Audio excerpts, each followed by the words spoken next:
Merci de nous suivre ici et ailleurs, sur ce plateau, avec moi, Paulette Kimontou. Merci d'être là. Merci, John. Avec nous, Germain Kambinga, acteur politique du centre et candidat à député. Merci d'avoir accepté l'invitation. Merci beaucoup à vous. Alors, naturellement, la saison s'y prête. On va parler de vous, de votre projet politique. Je vais donner la parole à Paulette pour ouvrir, vous allez dire les hostilités, mais certainement les débats, les débats, pour qu'on sache d'abord, Germain Kambinga, c'est vrai, il fait partie aujourd'hui du paysage politique, mais n'empêche qu'on peut quand même le redécouvrir, aller à sa rencontre. Okay. Voilà, Paulette. Merci John, merci à vous, chers téléspectateurs et téléspectatrices qui nous suivent, et je pense que même nos followers dans les réseaux sociaux, puisqu'aujourd'hui nous vivons dans le monde virtuel et dans le monde réel. Très heureuse d'être avec nous, Germain Kambinga. 2018, vous rempilez pour le poste de candidat, mais il y a aujourd'hui de nouveaux électeurs, de nouvelles électrices qui ne vous connaissent probablement pas, mais nous de la presse, nous vous connaissons depuis plus de 10 ans déjà. Donc aujourd'hui, si on disait Germain Kambinga, résumez-vous en quelques mots, c'est qui Germain Kambinga? Écoutez, Germain Kambinga est un acteur politique congolais qui a pris l'engagement de se mettre au service de son pays, qui s'est engagé à incarner une certaine génération de politiques congolais qui mettent la vérité au cœur de leur action politique, la vérité, le courage, mais aussi un certain sens d'engagement. Moi, je suis resté la même personne du premier jour à aujourd'hui. J'ai toujours été un homme qui s'est engagé dans des combats difficiles, qui s'est engagé pour incarner, comme je l'ai dit, la volonté d'une génération de politiques congolais de changer les choses. La seule différence entre aujourd'hui et hier, c'est qu'hier, je faisais ce travail au bénéfice d'autres et pour un autre groupe politique. Et aujourd'hui, j'ai décidé de prendre le courage d'incarner moi-même ce leadership et d'avoir des gens derrière moi pour conduire cet idéal centriste que nous défendons. Vous avez déjà d'ailleurs mis, en tout cas, la salive dans la bouche. Hein. Germain Kambinga était connu d'ailleurs comme le dauphin. Moi, je ne mâche pas les mots. Vous ne voulez pas citer les noms, mais moi, je le cite. Vous étiez le dauphin. Pas le dauphin, vraiment c'est lui qui incarnait Jean-Pierre Bemba. D'ailleurs, vous avez été connu comme ça. C'est lui qui parlait de Jean-Pierre Bemba avec verve, avec éloquence. Et beaucoup vous ont découvert par Jean-Pierre Bemba. Aujourd'hui, vous soutenez l'autre camp. Cette inconstance-là, la plupart des gens se posent la question. Pourquoi les politiques congolais changent tout le temps de Kazakh? Vous êtes passé de Jean-Pierre Bemba à Chadari ou à Kabila. Pourquoi aujourd'hui? Merci beaucoup. C'est une excellente question qui nous permet de rentrer dans le vif du sujet. J'ai consacré 10 ans de ma vie au mouvement de libération du Congo et au sénateur Jean-Pierre Bemba, pour qui j'ai le plus grand respect et la plus grande estime. J'ai apporté ce que j'avais à apporter à ce combat. J'ai contribué comme je le pouvais à la construction et la consolidation de la force politique qu'incarne ce parti, le mouvement de libération du Congo. Mais la loyauté, la fidélité ne veut pas dire génuflexion, ça ne veut pas dire renoncer soi-même à ce qu'on croit pouvoir apporter ou à ce qu'on croit pouvoir être. J'ai considéré, en toute responsabilité, qu'après avoir fait 10 ans au service des autres, que je pouvais, moi-même, être à la tête d'une génération pour défendre des idées. C'était un choix difficile et parfois un choix qui pouvait paraître incompréhensible, et je comprends votre réaction, mais c'est un choix. J'ai accepté de repartir de zéro, de perdre toute popularité, si c'est nécessaire, si on peut dire les choses comme ça. Je me suis fait insulter, ramasser dans les réseaux sociaux, traiter de tous les noms. Mais c'était le prix de la liberté.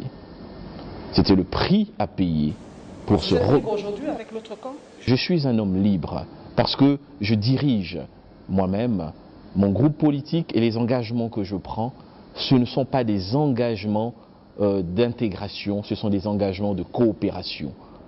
Ce sont des engagements stratégiques. Je suis le président du centre, j'aligne plus de 723 candidats au niveau national et ma signature au FCC est une signature consciente et cohérente avec la stratégie mise en place pour atteindre les objectifs que nous nous sommes assignés en tant que centre. Nous ne travaillons pour personne, nous travaillons pour le centre. C'est ça la seule différence. Vous travaillez pour le... Nous sillonnons les réseaux sociaux. Vous l'avez dit, vous vous êtes fait insulter, vous vous êtes fait en tout cas traiter de tous les... J'ai tout pris. Mais aujourd'hui, nous sommes en pleine campagne pour la députation nationale et provinciale, et même pour les présidentielles, et nous suivons les réactions des gens. Nous vivons dans les réseaux sociaux. Nous voyons les réactions de cette population. Beaucoup ont difficile aujourd'hui à mettre sur leur... comment je peux dire, comment on dit, pancarte, affiche, leur candidat président. Parce que les réactions fusent de partout. Et surtout, quand on met Chadari, moi je ne mâche pas les mots, je le dis. Quand on met Chadari, les réactions sont beaucoup plus négatives. Est-ce que Germain Kambinga a le courage aujourd'hui de dire à cette population que votez pour Chadari aujourd'hui? Mais vous savez, je vous ai dit que je suis un homme qui ne fait la politique qu'avec la vérité. Moi, je ne fais pas de réunion la nuit pour dire autre chose la journée. Ça, c'est ma manière de concevoir la politique. Et effectivement, notre peuple et notre population n'est pas habitué à voir la vérité au cœur de l'action politique. C'est ce que j'ai pris comme sacerdoce dès le départ. Même lorsque j'étais le porte-parole d'un parti d'opposition, j'ai toujours pris sur moi de ne jamais sombrer dans les allégations, dans l'injure facile, dans l'obscénité démocratique. J'ai toujours tenu à rester un homme de vérité. Et aujourd'hui, je la fais encore avec plus de liberté, cette politique de la vérité. Lorsque je suis allé signer au nom du centre la charte du FCC, c'était en plein jour, ce n'était pas la nuit. Lorsque, avec 15 autres personnes, nous nous sommes retrouvés en séance délibérative autour du président Kabila pour la désignation d'Emmanuel Ramazani Chadari, ce n'était pas la nuit, c'est pas ça à la télé. On a bien vu le président du centre autour du président de la République, Joseph Kabila, et le président Chadari était sur place et tous les autres. Donc il n'y a aucune ambiguïté dans mon engagement. La vraie question doit être celle de pourquoi cet engagement? Est-ce qu'il y a un but là-dedans? Alors je répondrai et j'assumerai. Je vous poserai la question. Le but de Germain Kambinga est d'être nommé, par exemple, ministre ou d'être nommé PDG quelque part ou ambassadeur, parce qu'à un moment, vous avez été nommé ministre. Voilà. Heureusement que vous le rappelez. De l'industrie. De l'industrie, merci. De l'industrie avec votre phrase clé, consommons congolais. Heureusement que vous le rappelez, que j'ai déjà été ministre. Donc, quel est le but, en fait, aujourd'hui? Donc ça veut dire que peut-être qu'en réalité, ce n'est pas forcément cela, puisqu'il n'y aura rien de nouveau là-dedans pour moi. Mais le but, il est tout simple, Paulette Kimoutou. Je vous ai dit que c'était la même lutte. C'est incarner la possibilité pour une certaine jeunesse congolaise d'être au cœur de la décision. Il y a deux façons d'aborder la problématique de l'avenir de ce pays. Il y a la contestation, il y a la révolution, c'est ce qu'incarnent les groupes dits de jeunes activistes. Genre Lucha, genre Richa, genre... C'est ce qu'ils ont décidé de faire. Moi, je ne crois pas à cette approche. Parce qu'elle est excentrée, parce que ça se fait dans les ambassades, parce que moi je suis un descendant politique de la vision des pères de l'indépendance, je crois que tout doit se faire à l'intérieur, mais surtout parce que je pense que nous avons les capacités d'être au cœur de l'exercice du pouvoir, plus nombreux, plus forts, avec de nouvelles idées. Ça, c'est ma conviction. La preuve en termes de résultats. Lorsqu'on a désigné Chadari, il y avait un jeune Congolais qui peut se dire qu'il était là, parmi les grands. Et demain, le but, il est celui-là. Il est très simple, ce n'est pas un but romantique, guévariste, révolutionnaire, c'est un but tout simple. c'est un but keynésien, de court terme et de moyen terme. Parce que les gens de notre génération doivent prendre le pouvoir à partir du 12. Ça veut dire la remise-reprise qui va se faire doit consacrer l'émergence d'une prise de pouvoir à plus de 70% d'une nouvelle génération, dans les ministères, dans les gouvernorats, dans les entreprises, parce qu'on est prêt. Parce que la génération à laquelle nous appartenons est prête. Nous devons arrêter de croire que notre rôle c'est sur Twitter, c'est sur Internet, c'est sur Facebook. Parce que le Congo, si vous voulez qu'il change, si vous voulez qu'il y ait des améliorations, ce n'est pas dans le romantisme, c'est dans la réalité. Mais ce combat difficile, certains doivent le mener. Avant de passer, oui, et ça, c'est le but. Avant de passer la parole à John, lorsque vous avez été élu. J'ai discuté. Oui, vous avez été élu.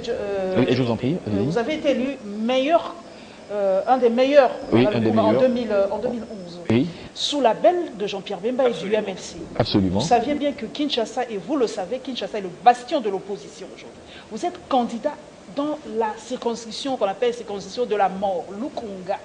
Est-ce qu'aujourd'hui, vous avez encore l'espoir que vous serez encore parmi les meilleurs aujourd'hui, comme vous êtes au FCC aujourd'hui? C'est vraiment une interrogation pour vous. Paulette Kimontou, je vous ai dit que je vais faire la politique de la vérité et de la rationalité. Je ne tricherai pas avec le peuple congolais. La popularité, Paulette Kimontou, moi j'en ai la conviction et je le répète, n'est pas un talent inné, c'est un mérite. Et le mérite en politique consiste en cette volonté mise au service du peuple, consiste en cette permanence de la nécessité de l'explication et du contact. J'ai une idée, j'ai un projet, je l'applique, je le mets à la disposition du peuple congolais. Ce projet, c'est la systématisation du consensus et l'émergence d'une nouvelle génération politique. J'ai un bilan en tant qu'élu, parce que je n'ai pas travaillé que pour moi et ma famille. Parce qu'aujourd'hui, lorsqu'avec ce seul mandat, je permets à plus de 700 jeunes Congolais à travers le pays de réaliser leurs rêves, de participer à la gestion du pays, c'est que j'ai fait un travail qui peut-être mérite des encouragements. Parce que si avec un mandat, on doit se dire il a fait ça, peut-être qu'avec le centre et le mouvement qu'il veut entraîner d'une nouvelle génération au cœur de la gouvernance, les choses vont bouger. C'est ça mon discours. Moi j'irai, et je le suis déjà en contact quotidien, d'expliquer. Il faut expliquer. Vous avez raison. Peut-être qu'on ne s'est pas compris. Peut-être que le courage et la volonté que j'ai mis au devant de ma trajectoire politique ces 4 dernières années ont pu être mal interprétés. Certains ont peut-être cru que j'étais un de ces carriéristes ou une de ces personnes avides de gains immédiats. Non, moi je suis un homme de travail, d'abnégation. Je suis un homme de défi. Je ne prends jamais le sentier le plus facile. Je choisis toujours le plus difficile. Je vous ai dit, Paulette Kimontou, j'ai accepté de repartir de zéro. J'ai tout pris, mais j'ai aussi pris la force de tout reconstruire, petit à petit. Et ce ne sont pas ces élections qui sont la limite de ma volonté. Ce n'est qu'une étape. Mon projet, avec les amis autour du centre, les jeunes, les très jeunes, vous en avez reçu certains, Tony Elouo, que j'ai souvent vu sur votre plateau, Rodrigue Mwamba, la secrétaire générale, c'est une très jeune femme, Maître Dey, Ghislain Mwanji, de nombreux jeunes que nous faisons sortir aujourd'hui. Ça, on doit pouvoir l'expliquer. Donc c'est un chemin difficile de la reconstruction. C'est un projet qui est tout sauf opportuniste, parce que l'opportunisme, ça aurait été de faire comme ceux qui sont aujourd'hui des idoles, de se dire, je suis à nouveau opposant, et toc. Ou de dire, je suis de la majorité. Moi j'ai dit, je suis du centre. Je le crée. Je suis de la majorité, il faut le dire. Ah oui, ça c'est une bonne question. De la majorité. Ça c'est une bonne question. Parce que, précisément, il y a eu également une nécessité d'explication. Pourquoi est-ce que nous signons au FCC? Peut-être que c'est John qui va aborder la question. Je crois que je vais embrayer là-dessus tout de suite. Oui, tout de suite. Mais j'aimerais quand même, ça remonte un peu aux questions d'Epaulette. Vous, comme acteur politique, quelles sont vos valeurs? le courage et la vérité. Ce sont les valeurs les plus importantes pour moi. Lorsque vous prenez une décision, que ce soit une décision de vérité, le peuple congolais a trop été menti et manipulé. Regardez ce qui se passe. Est-ce que vous ne voyez pas le mensonge à plein nez dans le théâtre politique auquel nous avons à faire face de principales forces politiques? C'est un chef-d'œuvre d'hypocrisie politique, ce qui se passe, des oppositions qui s'unissent, qui se divisent, des intérêts qui se contredisent et qui nous rappellent en réalité une chose toute simple, ce qu'il n'y a ni saint ni démon. Il n'y a qu'un groupe d'acteurs politiques de part et d'autre qui défendent des intérêts politiques. Et personnel peut-être. Mais vous savez, il y a toujours un lien. Il est très compliqué de détacher l'intérêt personnel de l'intérêt du leader politique. Parce que la vision est d'abord une vision individuelle. Et même sa réalisation, lorsqu'elle intègre l'intérêt collectif, part toujours d'une satisfaction et a toujours une émanation personnelle. Certainement. Ça, c'est pas forcément un débat qui pourrait mettre les uns en porte-à-faux avec les autres, de mon point de vue. Ce que j'essaie de comprendre, c'est que les valeurs qui vous incarnent, je crois. La vérité et le courage. Oui, vous l'avez dit. C'est aussi certainement ces valeurs qui se retrouvent en sous-bassement du centre, dans la mesure où vous en êtes les leaders. En attendant qu'on parle du centre, comment vous faites, vous, le lien intelligible entre le centre et le FCC? Excellente question. Excellente question. Et c'est ça notre rôle, parce que nous amenons une innovation dans l'espace politique congolais. Le centrisme n'a jamais été assumé au Congo, sinon qu'à la périphérie de débats transitoires. Nous avons voulu donner un contenu praxiologique et idéologique au concept de centrisme, parti d'une étude simple de l'histoire politique congolaise, parce qu'à chaque fois que ce pays a gagné, c'est lorsqu'il y a eu un consensus. Et l'essence du centrisme, c'est la recherche du consensus. Le centre tel que nous le concevons, c'est la systématisation du consensus. Ça, c'est sur un point de vue idéologique. Ça veut dire structurel et structural. C'est d'abord ça, le centre. Ensuite, il y a un positionnement factuel qui a coïncidé avec notre création et la problématique auxquelles nous avons eu à faire face en tant que force politique émergente. Il y avait un schisme entre opposition et majorité, un blocage, absence de lisibilité quant à l'avenir. Il fallait une voie de la raison. Cette voie de la raison, le centre a voulu l'incarner, mais ça ne nous détachait pas de notre, si vous voulez, substrat idéologique. Il y a des socialistes, il y a des libéraux, et puis il y a des centristes. C'est ça l'essence de notre existence. Maintenant, sur le plan factuel, parce que c'est là votre question, est-ce qu'il est possible à un mouvement centriste de le rester tout en appuyant une autre force politique? Mais on ne va pas réinventer la roue. La politique, on l'a fait au Congo comme on l'a fait ailleurs. François Bayrou, le centriste par excellence, n'a-t-il pas soutenu François Hollande en 2012? Il n'est pas pour autant devenu socialiste. François Bayrou, toujours le même. Il a encore soutenu Macron. Ça ne l'a pas empêché de rester le président du MODEM. Et précisément, c'est ce que nous avons fait. Le centre a signé la charte du FCC parce que le FCC n'est pas une structure d'intégration. C'est une structure de coopération. À l'intérieur du FCC, il y a les forces issues de la majorité et il y a les forces issues d'opposition, puisqu'elles se définissent comme telles. Et puis il y a des forces comme nous, qui sommes du centre. Il y a même la société civile. Chacun garde son identité et va aux élections sous son label. Mais vous portez le poids du FCC ou de Chadari en lui-même, qui prône la continuité aujourd'hui, parce que les gens ne comprennent pas, Germain Kambinga, la continuité avec tout ce qui se passe. 17 ans de misère, comme disent certains, guerre civile, famine, Ebola, patati patata. Est-ce que vous allez supporter cité 5. Oui, je n'ai cité que 5. Vous allez supporter cela? C'est 5 points positifs, comme ça ensuite on est en équilibre, après je réponds à la question. Positif? Oui. Mais j'adore Paulette Kivutu parce qu'elle dit ce que beaucoup n'osent pas dire, il faut répondre. En campagne, il n'y a pas de tabou. Le débat doit être un débat de vérité. Paulette Kivutu a cité Ebola, a cité les massacres. Moi, je lui citais la Constitution, qui est bien plus qu'un bilan, c'est un héritage du président Kabila.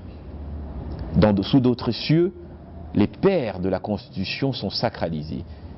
On peut arrêter notre débat là, mais on retiendra du moins que Kabila nous laisse une Constitution. Ça veut dire le socle sur lequel vous, qui nous suivez et qui pensez que vous pouvez mieux faire, vous allez tous vous appuyer. C'est un héritage que aucun autre président n'avait laissé à ce pays. Une Constitution réelle, pas un bout de papier sur lequel on peut s'essuyer les pieds. Une Constitution véritable. Parce qu'en acceptant d'abord en 2006 avec ses pairs du dialogue intercongolais, de la construire, de la promulguer, ensuite il a fallu la faire vivre institutionnellement, en mettant en place un parlement, en mettant en place un gouvernement issu du parlement, un ordre juridictionnel qui est presque achevé, et toutes les institutions qui concourent aujourd'hui à l'expression de la construction de notre démocratie. Mais le plus important, c'est en ayant accepté d'organiser des élections auxquelles, conformément à la Constitution, il ne prendra pas part. Quelle que soit la raison, à partir du moment où un chef de l'État, en pleine possession de ses capacités physiques, totale maîtrise de l'appareil sécuritaire et de l'armée a fait ça, plus jamais dans ce pays, un homme ne pourra remettre en cause impunément le texte fondateur de notre vivre en commun, qui est la Constitution. C'est l'élément fondamental de la construction du Congo de demain, le Congo économique, le Congo de la redistribution des richesses idéales, le Congo de la reconstruction infrastructurelle accélérée, le Congo de la démocratie aboutie. Ça reposera sur cet héritage. Et ça, c'est son héritage. Qu'on le veuille ou non, qu'on l'aime, qu'on l'aime pas, nos enfants, dans 30 ans, analyseront l'histoire avec plus de froideur. Et cette constitution, c'est même pas un bilan, moi j'appelle ça un héritage. Premier point. Le deuxième point, oui, nous avons encore quelques poches d'insécurité, mais avons-nous oublié qu'il y a encore quelques années dans ce pays, je sais, c'est la même rengaine, mais la répétition est mère des sciences. Ne devrons-nous pas rappeler que nous avions un gouvernement à Kinshasa, un gouvernement à Gbadolité, un autre gouvernement à l'est du pays, plus toutes les autres poches d'insécurité, et qu'il a fallu réconcilier les Congolais, reconsolider l'État congolais, j'ai presque envie de dire le refonder, le reconstruire, avec des institutions qui fonctionnent plus ou moins, un espace qui n'est plus éclaté. C'est le deuxième point. L'armée congolaise.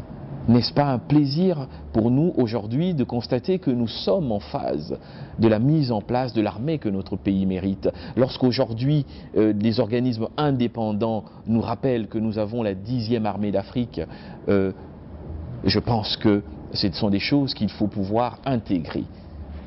C'est le troisième. La démocratie.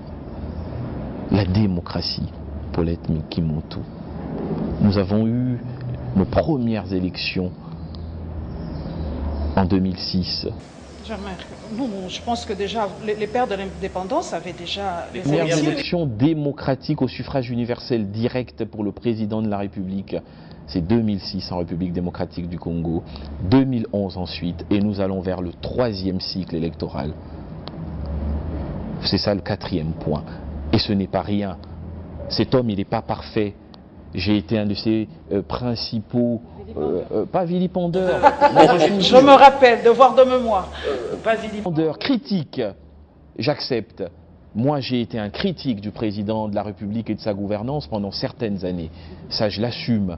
C'est un devoir de vérité.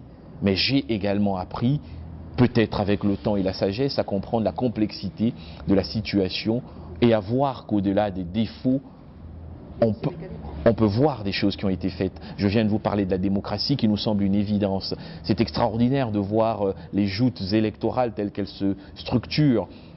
Mais il a fallu une volonté de l'accepter. Et si c'était une évidence, on n'aurait pas attendu 2006 pour la voir. On n'aurait pas eu les guerres qu'on a eues en 98 et ainsi de suite. Et enfin, pour égaliser vos 5 points, je voudrais vous parler de l'économie. synthétiser en plusieurs points.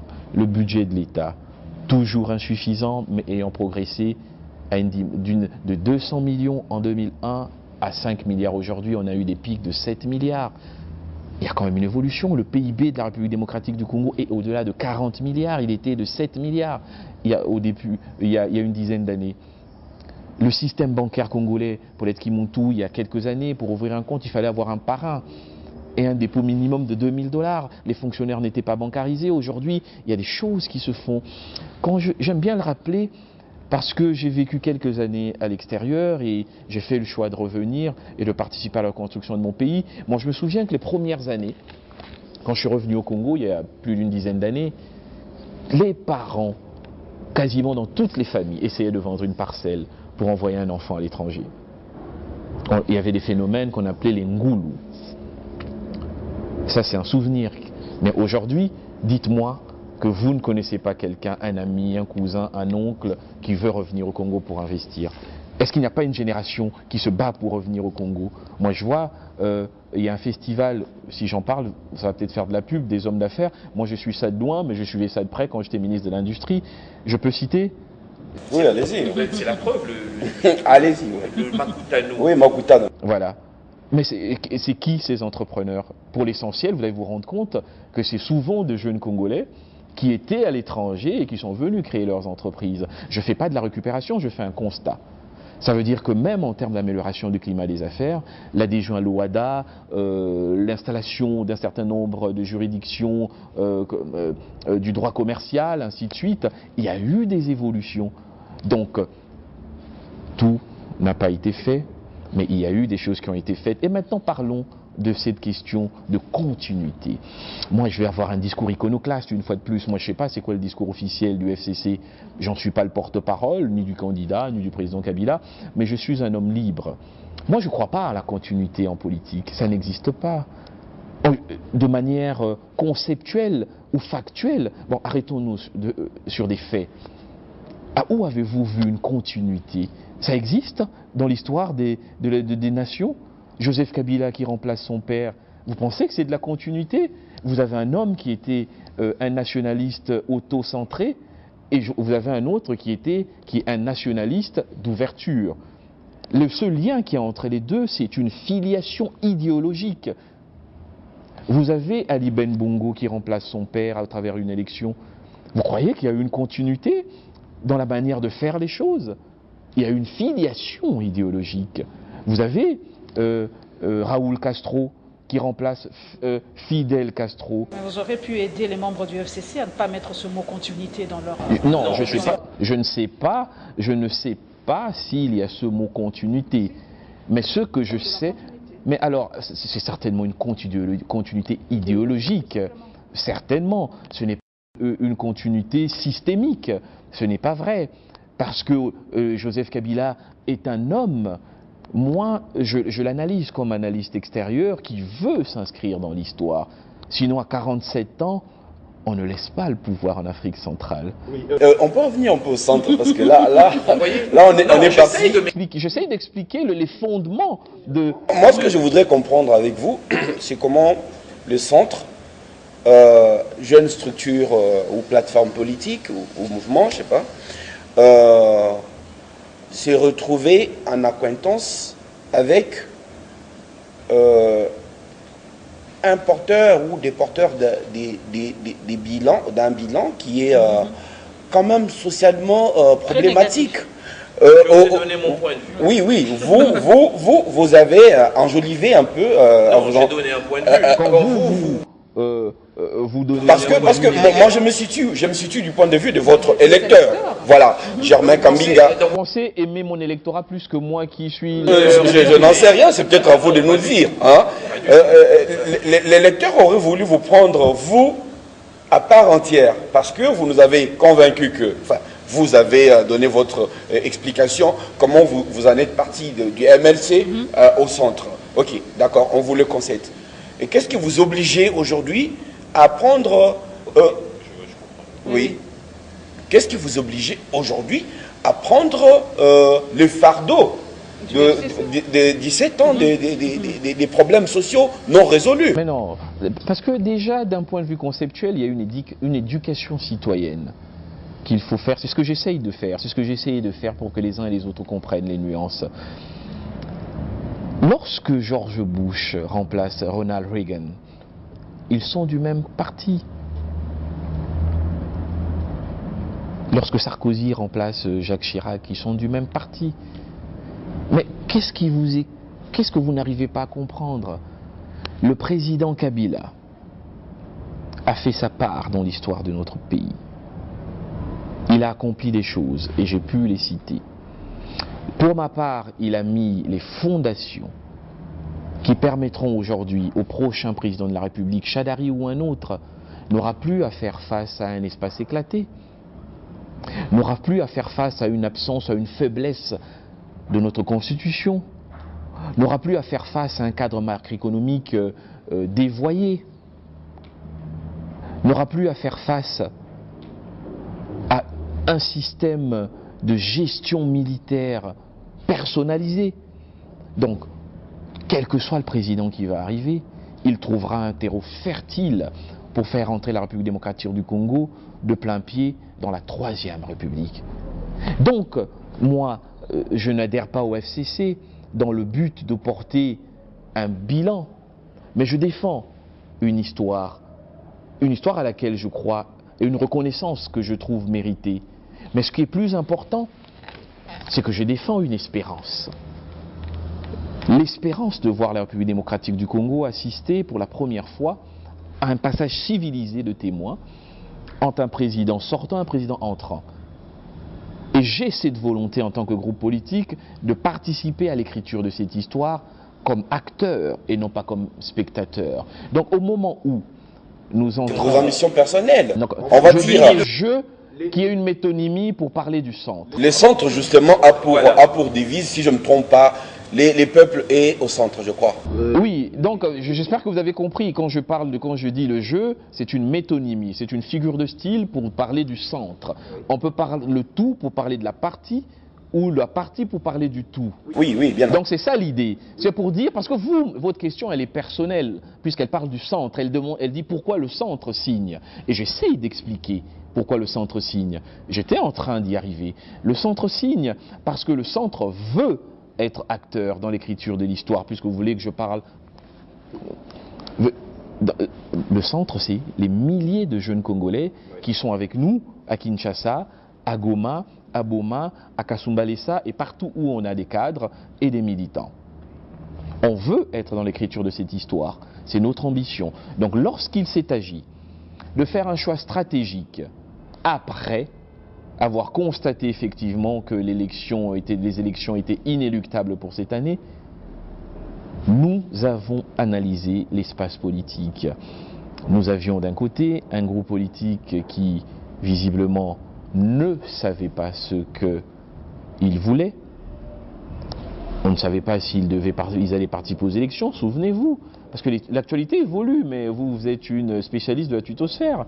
Vous pouvez remonter en juillet. Personne ne savait si l'UDPS allait participer. Personne ne savait si tel autre groupe politique UNC ou MLC allait participer. Chacun posait des conditions. Voilà, une autre évolution. Mais alors, dans cet environnement d'incertitude, est-ce qu'un groupe rationnel qui a vocation à vivre et à exister rapidement, qui s'est engagé à prendre sa place tout de suite et maintenant, va s'accrocher au vent, à des choses qui n'existent pas? Vous avez fait le choix du réalisme ou de l'opportunisme. On a fait le choix d'un groupe qui avait dit « nous allons aux élections, nous sommes prêts, nous nous organisons ». Et la garantie offerte par ce groupe de ne pas annihiler notre singularité, puisqu'il s'agissait d'une structure de coopération et d'intégration, c'est une offre politique qui nous convenait. Et puis par ailleurs, Paulette Kimuntu, honnêtement, quelle différence faites-vous entre la majorité, comme vous la définissez au FCC, et l'opposition? Quelle différence? Une question pratique. le groupe A et qui est avec le groupe B. D'où les part et d'autre, c'est un conglomérat d'opportunistes et d'aventuriers. Ils viennent. Vous êtes tous pareils. Hein, Non, nous sommes une nouvelle génération et c'est pour mettre fin à cette façon de faire la politique que nous sommes là-dedans. Moi, j'ai dit ceci. J'ai dit ceci au président Kabila en tête à tête. Et j'ai dit la même chose à notre candidat Chadari, que nous, le centre, n'avions pas au sein du FCC. Nous serons toujours ce groupe iconoclaste qui poussera la transformation et les réformes pour... Ça veut dire que ces promesses faites deviennent des actes de pouvoir. Ça veut dire des réalisations. Le président Kabila... Il a dit ça, c'est la responsabilité de votre génération. C'était ça, c'est tout ce qu'il a dit. Et Chadari, il m'a dit, mais c'est ça que j'attends de vous. Donc ça veut dire... Oui, mais est-ce que depuis... Ne vous inquiétez pas. Depuis que vous avez accepté... Nous jouerons notre rôle. Oui. Nous voulons savoir, moi, personnellement, depuis que vous avez accepté d'adhérer au FCC, le centre, comment vous le voyez? Est-ce votre verre, il est à moitié plein ou à moitié vide? Nous sommes dans le combat électoral. Nous avons des candidats provinciaux à travers le pays, nous avons des candidats nationaux, nous avons des objectifs, c'est un groupe parlementaire au niveau national et la gestion de certains exécutifs et des sénateurs également au niveau du Sénat. C'est l'ambition du groupe que nous représentons parce que c'est avec cette force opérationnelle que nous pourrons agir. Qu'on ne vous trompe pas et ne trompez pas cette génération. À partir du 12, des choses vont se passer dans ce pays. Il y aura un nouveau président de la République et il y aura des places à prendre pour changer le Congo. Et ces places, si la jeunesse ne se prépare pas, si elle n'est pas forte et politiquement engagée et positionnée, elle continuera à passer ses journées sur Internet et à tweeter et à voir le pays avancer sans sa contribution. John, je peux poser une question pratique. Le rôle du député. Aujourd'hui, il y a une nouvelle génération qui vont voter. Hein. C'est les jeunes qui ont 18 ans aujourd'hui qui veulent voter. Mais beaucoup ne savent pas le rôle d'un député. Pratiquement expliquer un peu à cette jeunesse qui votait et quel est le rôle du député, franchement. Parce qu'on voit des gens qui sont là pour inaugurer des latrines, il y a des candidats qui sont là, qui offrent des pannes, il y a des candidats qui offrent des boissons et des polos. Mais quel est le message, quel est le rôle d'un député aujourd'hui pendant cette campagne? Que doit faire réellement un député pour faire comprendre à ces jeunes? Et pratiquement, Germain Kambinga, qu'est-ce que vous dites à cette population pour qu'ils votent? Moi, je vous remercie pour cette question. C'est une excellente question qui permet de remettre les choses à l'endroit. Avant toute chose, je pense qu'il faut déterminer l'enjeu. L'enjeu pour l'aide Kimuntu, c'est l'avenir de ce pays. Première alternance démocratique qui coïncide avec un fait économique majeur au niveau international, c'est la transition énergétique qui va, grâce au cobalt et au lithium, faire de la République démocratique du Congo l'Arabie saoudite de demain. Comprenons-nous bien. La transition énergétique va faire de la République démocratique du Congo l'Arabie saoudite de demain. Ça veut dire que le Congo de demain doit être un Congo prêt à assumer cette responsabilité pour que la croissance et le développement soient au rendez-vous. Ça veut dire que plus que jamais, la génération qui est la mienne, qui est la nôtre, ne doit pas se tromper. Un élu est un homme important. C'est un homme sérieux. Moi, je suis un acteur politique. Je ne suis pas un amuseur public. Je prends la politique au sérieux. Il y a des candidatures, je ne vais pas rentrer dans les détails, qui me font mal parce qu'elles peuvent tromper le peuple congolais et mettre le peuple en dehors des enjeux. Moi, je suis un politique, avec mes qualités et mes défauts, mais personne ne peut me prendre à défaut de manquer les capacités nécessaires pour représenter avec hauteur, avec expertise et avec sagesse la République démocratique du Congo quelle que soit la responsabilité qu'on pourrait me confier. C'est de ça dont le Congo a besoin. Ce n'est pas le lieu des amuseurs publics, des saltimbanques et de tous les populistes. Non, nous sommes l'Arabie Saoudite de demain. On a besoin d'avoir des politiciens, des acteurs politiques sérieux. Ça veut dire que les députés de demain doivent être des hommes sérieux. C'est la première chose avant de rentrer. Moralité, expertise. C'est très important aussi. C'est très important. On banalise un peu, vous êtes jeune, mais on banalise aujourd'hui le niveau des études en République démocratique du Congo. Il ne faut pas banaliser. Chance et Logo Pamba, aujourd'hui tout le monde est député. C'est pour ça que je veux être député. C'est pour ça que je dis que le Congo, c'est l'Arabie Saoudite de demain. On doit arrêter de faire la langue de bois. L'Assemblée nationale ne doit pas devenir le lieu de rencontre de tous les amuseurs publics de la République. C'est un lieu de travail. C'est un lieu où se déterminent les options stratégiques qui demain permettront à la République démocratique du Congo de se développer. Le rôle du député, il est au cœur de son groupe politique d'incarner une vision. La majorité, c'est pour gouverner à travers des lois qui sont votées et un processus de contrôle de l'exécutif qui permettent de lisser la gouvernance. L'opposition, un élu, c'est un rôle d'opposition, d'alerte et d'information. Bien sûr, de contrôle parlementaire par excellence, un peu plus que de contrôle du pouvoir, des capacités législatives, qui elles aussi dépendent effectivement du poids politique dans une certaine mesure. On peut être de l'opposition et proposer une loi, mais en pratique, et soyons honnêtes, je suis un élu, il est plus évident à un député issu d'un groupe parlementaire majoritaire de faire passer une loi qu'à un député de l'opposition. Donc en gros, et pour tout dire, le rôle du député national, c'est celui d'incarner, d'abord, c'est ça le premier rôle, il y a un rôle politique, c'est d'apporter une contribution à la constitution d'une majorité. Parce que nous sommes dans un système semi-parlementaire. Le régime politique congolais il est semi-parlementaire. Donc on ne peut pas être candidat président de la République crédible sans avoir des députés qui peuvent vous donner demain une majorité. Parce que votre Premier ministre, vous le nommerez au sein de cette majorité, et c'est ce Premier ministre, au terme de notre Constitution, qui conduira la politique générale du gouvernement. Donc lorsqu'on vote un député, on aide en fait à la constitution d'une majorité ou d'une minorité. C'est la première chose, ça c'est le rôle politique. Il y a un rôle législatif, c'est le vote des lois, il y a un rôle de contrôle, c'est celui de la surveillance de la manière dont les ressources publiques et la conduite de la nation est faite par le gouvernement. C'est essentiellement ça le rôle du député national. Au niveau provincial, lorsqu'on vote un député provincial, en réalité on vote pour un gouverneur.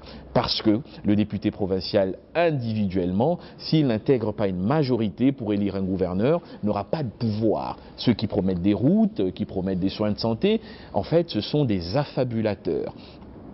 Il faut être dans un groupe politique et défendre ce groupe politique. En réalité, les électeurs devraient voter les députés provinciaux en sachant qui est le gouverneur pour qui ils vont travailler. Et ce gouverneur aura quel programme? Parce que sinon, c'est faire élire des gens qui vont avoir des positions ne sachant pas quoi en faire. Et ça risque de nous donner des épisodes comme 2007 où les gens ont élu des députés provinciaux. Ces députés provinciaux ne savaient pas c'est qui le gouverneur pour qui ils avaient été élus et la majorité relative ne s'est pas traduite dans les suffrages. Et bien voilà. Donc pratiquement, le député provincial a à peu près le même rôle, mais à une échelle en dessous que le député national. C'est le contrôle, c'est le vote des lois et c'est la constitution d'une majorité. Mais il a un rôle plus important parce qu'au niveau national, la législation du Premier ministre ne se fait pas par élection, mais par un consensus de constat d'une majorité. Au niveau provincial, c'est une élection. Ce sont les députés provinciaux qui diront qui sera le gouverneur de la ville de Kinshasa, qui sera le gouverneur de la province du Kwilu, ainsi de suite. Donc lorsque les électeurs choisissent un député provincial, ils doivent faire très attention parce que derrière un député provincial doit se cacher le prochain gouverneur. de la ville de Kinshasa ou du Haut-Katanga. Donc voilà un tout petit peu ce que je peux dire pour éclairer la lanterne de notre spectateur sur les vrais enjeux. Donc les vrais enjeux, Paulette, c'est le développement de la République démocratique du Congo, c'est le cobalt, c'est le lithium, c'est le nouveau code minier, ce sont les milliards de dollars que nous attendons pour notre développement. Donc il faut des hommes sérieux, il faut une discipline dans la gestion des ressources publiques, et le fait pour le président de la République d'avoir consacré la suprématie de notre Constitution sur les personnes est déjà un pas qui va obliger tous les gouvernants à avoir une vision eschatologique de leur gestion, en sachant qu'il y a un moment où on agit, mais il y a un moment où on est jugé. Voilà, je pense que vous avez pris le temps qu'il faut pour faire votre prodéo. Maintenant, vous avez été élu, on va dire, une sorte des raz-de-marée en 2011. Pourquoi l'électeur, s'il est toujours là, qui avait élu pour vous en 2011, reviendrait dans l'urne aujourd'hui après votre transhumance politique pour vous élire de nouveau? Est-ce qu'il s'agit d'une transhumance politique? Peut-être que j'ai toujours été un papillon et que dans cette phase, j'étais juste une larve et que j'avais besoin de mes ailes pour prendre mon envol. Non, j'étais peut-être une chenille à l'époque et que j'ai mes ailes et que je vole pour incarner ce leadership dont le Congo a besoin. Moi, je prends toujours un exemple pour dire à mes électeurs une seule chose. C'est comme lorsqu'un parent paye des études à son enfant. Vous aurez peut-être souhaité qu'il fasse la pédagogie, mais il choisit la biochimie, il distingue, il réussit. Vous ne feriez pas une fête pour ça, parce qu'il n'a pas fait la pédagogie? Non. Moi, je n'ai pas échoué dans mon mandat politique. J'ai construit une identité politique. J'ai incarné la possibilité pour la jeunesse congolaise d'être là où les décisions se prennent. Aujourd'hui, j'ai des centaines de jeunes Congolais qui, grâce à ce mandat que j'ai eu, vont se construire une carrière politique et contribuer à l'enracinement d'une nouvelle idée de la République. Je pense que j'ai des choses à dire au peuple congolais. Je pense que ceux qui m'ont fait confiance peuvent être fiers d'eux. Pas pour moi, mais peut-être pour les centaines d'autres jeunes qui sont là à Butembo, qui sont là dans le Haut-Katanga, qui aujourd'hui sont en train, grâce au centre que nous avons créé, de réaliser leurs rêves de construction de leur carrière politique. Je ne suis pas un homme d'affaires. J'aurais aimé vous dire que j'ai créé des entreprises, mais je suis un homme politique. Peut-être que demain, avec un centre bien implanté, avec des élus à travers le pays, j'aurai avec mes amis du centre, la force et le pouvoir d'impulser une dynamique plus forte qui agira sur le social, l'économique. Donc je suis dans cette phase de construction de ce grand projet. Donc moi je pense que le bilan d'un acteur politique est d'abord politique. Le bilan d'un élu est un bilan politique. Chacun de mes électeurs de 2011 doit se poser une seule question. Est-ce qu'il est plus grand ou plus petit qu'en 2011 ? C'est l'évangile du talent. Okay, de la vie. Qu'ai-je fait de mon mandat? Ouais. L'ai-je fait pour construire une grande carrière politique qui, dans 10 ans, comme j'ai dit, pourrait être utile au pays? Ou est-ce que je l'ai fait, où j'ai utilisé mon mandat pour des plaisirs dévoyés de la vie? Non, je l'ai utilisé pour faire de la politique. Je n'ai rien fait d'autre que de la politique. La même politique que ceux qui ont signé à Genève ont faite. La même politique qu'ils ont faite quand ils ont renoncé à leur signature pour créer autre chose.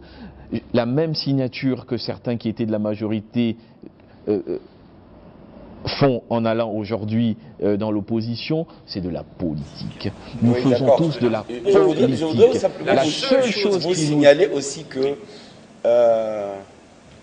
toute chose restant égale par ailleurs, même si on avait laissé le FCC faire tout seul, eh bien, vos adversaires ne seraient pas nécessairement de l'opposition, parce que déjà au sein du FCC, vous êtes suffisamment nombreux.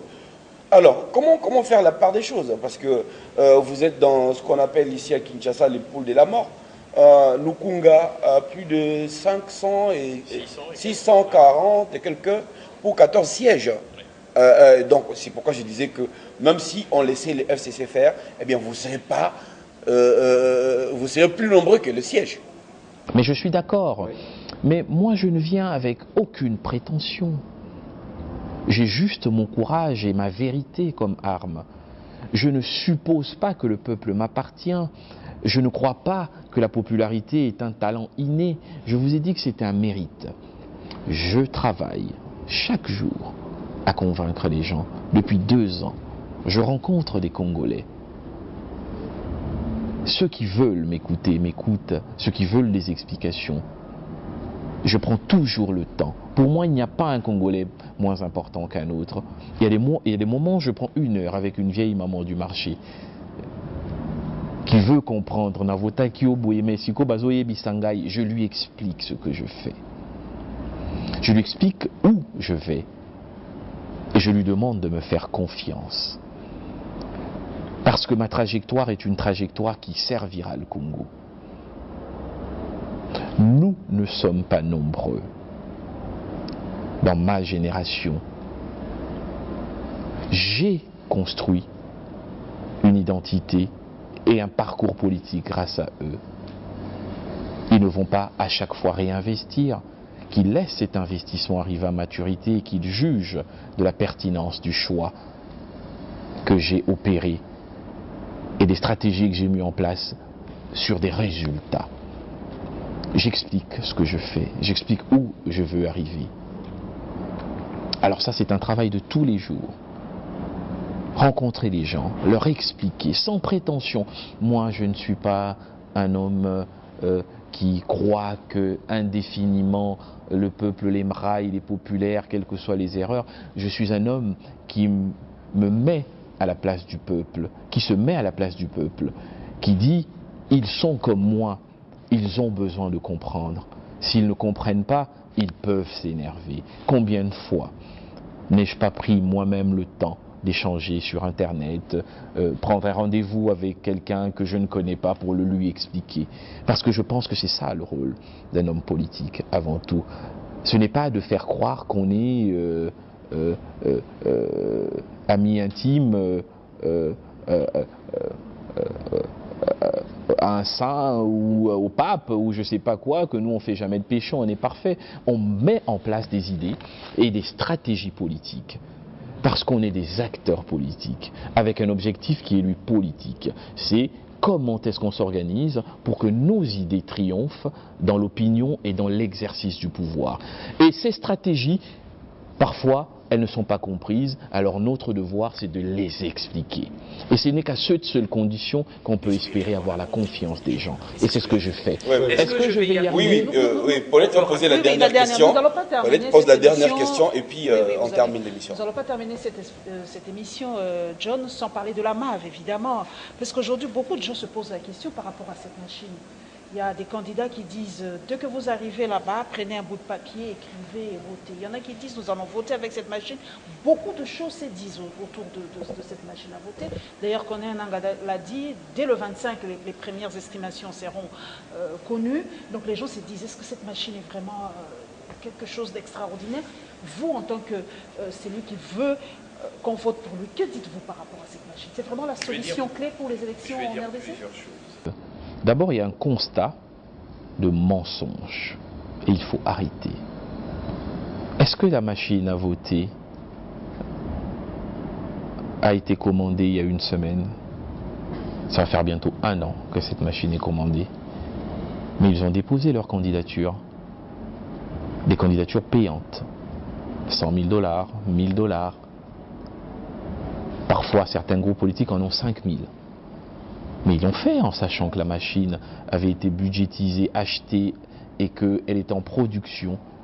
Ça fait plus d'1 an, ça fait presque 1 an. Paulette Kimoutou, vous êtes une grande journaliste, John Gombois, qu'on nous dise. Et c'est ça la politique du mensonge et de la manipulation à laquelle moi je ne crois pas et que je ne peux pas appuyer. Mais lorsque vous dites à des électeurs pour faire joli qu'il faut venir avec son papier et voter, mais est-ce qu'on est sérieux quand on dit cela? Est-ce qu'on respecte le peuple congolais? Est-ce qu'on oublie qu'il y a un État? Est-ce qu'on oublie que l'élection est un moment de solennité, avec des règles, avec une loi qui sanctionne et qui punit les contrevenants? Parce qu'on oublie que ce sont ces élections qui conditionnent l'avenir du pays. Non, on n'oublie pas, on fait semblant. En se disant que c'est comme ça que la politique s'est toujours faite au Congo, mentir un peu, tricher beaucoup, mais surtout être très populaire. Parce que le peuple n'est pas toujours suffisamment informé. La MAV, revenons sur la MAV. Je ne suis pas avocat de la CENI, donc je suis toujours un peu mal à l'aise avec ce type de questions qui donnent parfois l'impression qu'on est en connivence, et pourtant il faut dire la vérité de ce qu'on sait. Moi j'ai reçu le président de la commission électorale nationale indépendante au siège de mon parti. Et j'ai déjà participé à une élection en 2011. Moi, de ce que j'ai vu, c'est la réponse à tous les problèmes que j'ai rencontrés en 2011. Vous savez, moi j'ai eu des problèmes pour me retrouver en 2011 et j'ai eu de l'admiration pour mes électeurs. Ce gros document qu'on nous donnait, il faut chercher, ainsi de suite. La MAV est une solution technologique qui permet cela. Pour autant, qu'elle ne soit utilisée que pour cela. C'est une recommandation des experts britanniques. Le président de la CENI nous a rassurés en nous disant son seul usage, c'est celui de l'impression des bulletins de vote et que seul le vote manuel comptera. Partant de là, pour moi c'est un avantage. Vous venez, vous mettez 390, 90, qui est mon numéro à la Lukunga, mon visage sort, vous validez.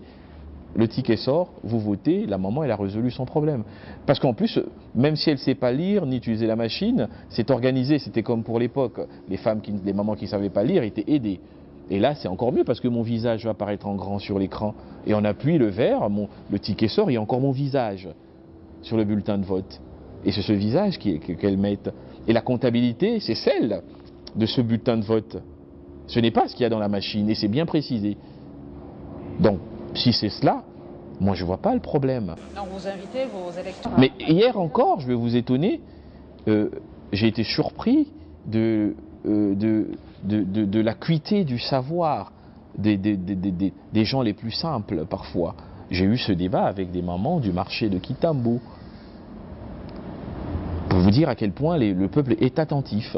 Le peuple suit et notre devoir est un devoir d'explication. Moi, je n'ai aucune raison d'encourager un processus électoral vicié. Parce que je suis, comme vous l'avez rappelé, en concurrence saine avec les acteurs du FCC. Sur 35 000 candidats, il y en a 27 000 qui sont du FCC. Je suis en concurrence directe avec les acteurs de l'opposition. Cette élection ne concerne pas que le niveau présidentiel, mais concerne le niveau législatif, provincial et national. Donc, il y a un enjeu commun qui est l'élection d'Emmanuel Ramazani Shadary, mais un enjeu politique strictement personnel et singulier à chaque groupe politique, qui est celui d'avoir des députés. Et il n'y a aucun groupe qui fera de cadeau à un autre. Donc, si l'élection n'est pas transparente, je suis perdant. Surtout un jeune groupe comme le nôtre, qui a mis toutes ses énergies et toutes ses capacités et tous ses espoirs en ce processus pour exister politiquement après. S'il y a un problème, nous serons les premiers à le dénoncer. On ne se fera jamais complice d'un processus électoral vicié parce qu'il se fera forcément en défaveur de nos intérêts. L'élection n'est pas qu'une élection présidentielle, elle est couplée avec deux autres élections.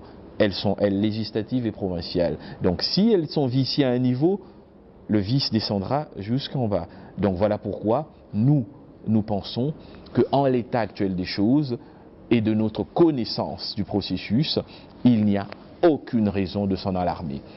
La CENI a choisi souverainement dans son indépendance d'utiliser un nouvel outil. C'est sa responsabilité. Nous, acteurs politiques, nous réagirons a posteriori. C'est la seule manière de fonctionner dans une république qui respecte ses lois. S'il y a un problème, la CENI en sera tout à fait responsable. Et après le processus, avant, on risque de tomber dans une logique de procès d'intention, d'autant plus qu'elle a respecté son calendrier. Jusque-là, elle a fait ce qu'elle pouvait faire pour que les choses se passent effectivement le 23, et elle le confirme. Moi, je m'en tiens à ça, et je me concentre pour que le centre ait un groupe parlementaire pour que nous ayons des élus provinciaux et pour qu'Emmanuel Ramazani Shadary soit élu président de la République, je l'ai dit. Donc je l'assume. Merci beaucoup Germain Kambinga. Merci à Paulette. Merci à tous les téléspectateurs qui nous ont suivis et téléspectatrices bien sûr. Je pense que vous vous êtes fait votre opinion sur Germain Kambinga. À très vite.